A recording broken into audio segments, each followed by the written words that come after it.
This is Andy Purewal for Boxing Social in association with Betfred, and I'm delighted to be joined by former amateur star Calum French over Zoom. Calum, how are you? Nice to meet you, mate. I'm spot on. How's it going?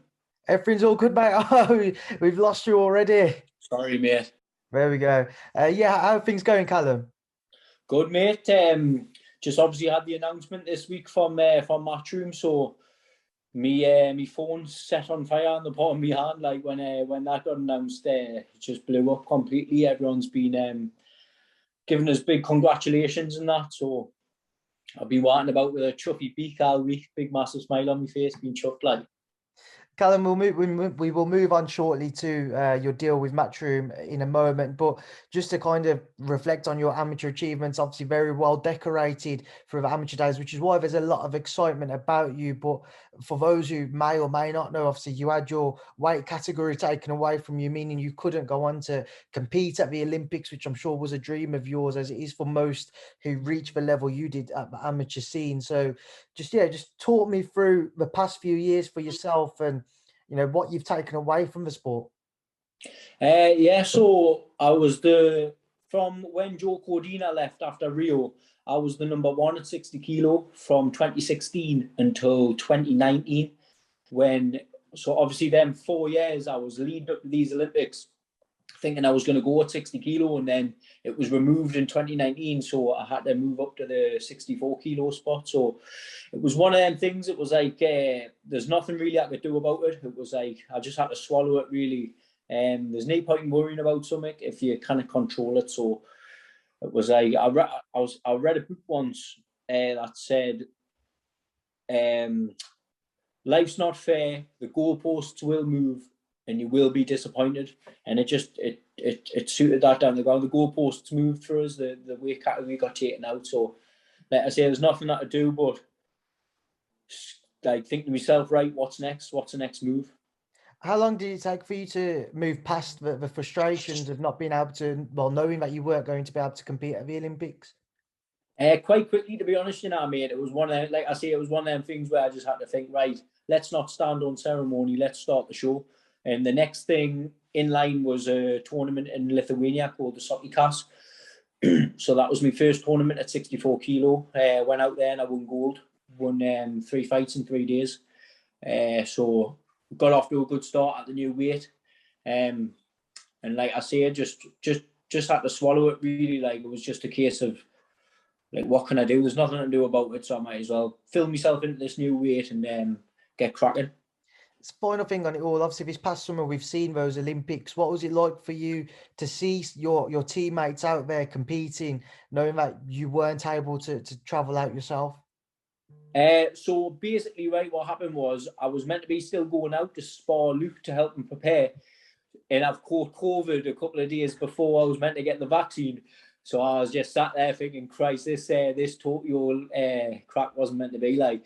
But it was good. It was good watching me teammates. Obviously, being the number one at 60 kilo for the last 4 years, I've travelled the world with that team, and I've been to all the majors and all the tournaments and that with all them. So to see them go out and do so well, the set records out there, and it was obviously would be wicked for us to be there, but to see them go and do well in that, and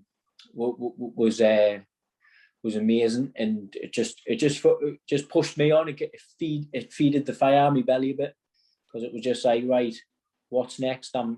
I didn't succeed on my Olympic goal. I've been chasing that Olympic dream since I've been 9 years old. You know what I mean? And it was taken away from us through no fault of anybody's. So like I say, it fueled the fire in us a bit, and it's given us a spur on to go and smash it in the pro game. Callum, obviously signing with Eddie and DAZN now. Let's talk about moving on to the pro game. Why first and foremost did you decide to do so, and what was your first conversation like with Eddie Hearn? So what spurred us on really was a case of, I know GB were quite keen to keep us on for another cycle until Paris. but I would have been 29 by the time that cycle had finished, so it wouldn't have left us much time to make a dent in the pro scene. See, I've just turned 26 now, so I just thought, this is the perfect time in this. I've got my experience. I've had 6 years on GB. I've got WSB experience, 5 fights in that. I've got majors experience, so it just, like I say, it just felt like the right time to go. But in terms of the Eddie crack, I did, to be honest, the first time I met him was when I went down to the Warrington Laura press conference, where I actually signed with Matchroom, and I got a picture on that with Eddie there, but I think he was quite busy, obviously, with all that going on, so I didn't have much crack with him, like, but it was just saying, like, we're gonna have fun, me and you, and just be ready for November. So I've been in the gym, been training, been in camp with Cyrus. Obviously, Cyrus has just boxed out in Barcelona, so I've been sparring and training with him through his camp. So be ready to go when the pencil is in. Coming in at super lightweight, Calum, just touch on that division. We obviously see the undisputed champion from the UK, Josh Taylor. He's got his back coming up with Jack Cattrall. But what do you make of the world scene at super lightweight? Yeah, like the world scene at super lightweight and lightweight, they're both very competitive divisions. Like I say, obviously I've competed at the world level in amateur, but it's a different game, the pro game. I've got to get in there, and I've got to learn the game. I've got to pick up the different tricks of the trade. But I think turning pro now has given us the opportunity to do that, because now I've got time on my side. So I'm 26 now, so I'll be hitting my prime soon. So I'll be when I'll be hitting my prime, I should be coming into like titles and stuff. So, like I say, I've left myself enough time, I think, to hit my prime at the right time. Just to get your thoughts on it, as it is one of the divisions you can compete in Taylor Cattrall, what do you make of their bout? I think it'll. I do think Josh will win. Like, I think Cattrall will make it competitive, and he will be in the fight, I think, the full way through. I reckon Josh will win on points, unanimous. But I do think Cattrall will give him a good fight, because he is a good fighter. But in terms of me, I'm going to start a super lightweight and then see how it comes off. Then maybe as I get further into like higher levels and that, maybe come down to lightweight, because I think you've got to be right down to the weight when you get to that world level and that, don't you? All right, Calum, just a final thing then before I let you go to enjoy the rest of your day. Just a message to everyone who's going to tune in and follow your career now from this point. What would you like to say to them?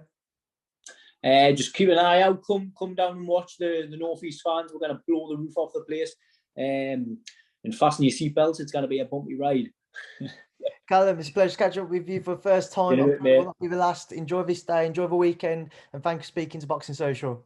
Nice one, mate. See you in a bit.